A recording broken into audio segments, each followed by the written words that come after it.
Mobile pay অ্যাপসের মাধ্যমে দেশে আপনার প্রিয়জনের ফোন কিন্তু আপনি এখান থেকেই রিচার্জ করে দিতে পারবেন খুব সহজেই। ইমার্জেন্সি টাইমে কিন্তু এটা খুবই প্রয়োজন হয়। চলেন দেখে নেওয়া যাক। তার জন্যে মোবাইল পে অ্যাপসটি ওপেন করে নেবেন। ওপেন করার পর এখানে দেখেন সার্ভিস, ভিউ অল এটাতে ট্যাপ দিবেন।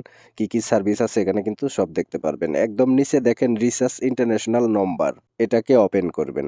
ওপেন করার পর এখানে কোন দেশে আপনি আপনার প্রিয়জনের একটা ফোন রিসার্চ করে দিবেন সেটা সিলেক্ট করে নিবেন এখান থেকে। আমি বাংলাদেশ সিলেক্ট করে নিচ্ছি। এখানে দেখেন বাংলাদেশ। তারপর এখানে কি আ নম্বর সেটা কি সিম সেটা কিন্তু সিলেক্ট করে তো গ্রামীণ হলে গ্রামীণ, এয়ারটেল হলে এয়ারটেল এভাবে সিলেক্ট করবেন। তারপরে এখানে নেক্সট ট্যাব দিবেন। ট্যাব দেওয়ার পরে এখান থেকে কিন্তু আপনি প্যাকেজ দেখতে পারবেন। যে কত টাকায় কত জিবি, কত মিনিট সেটা কিন্তু আপনি এখান থেকে দেখতে পারবেন। এখানে দেখেন ১০ জিবি ৭ দিনের জন্য ৳৯.৫ ১৮৮ বাংলাদেশ টাকা দেখাচ্ছে।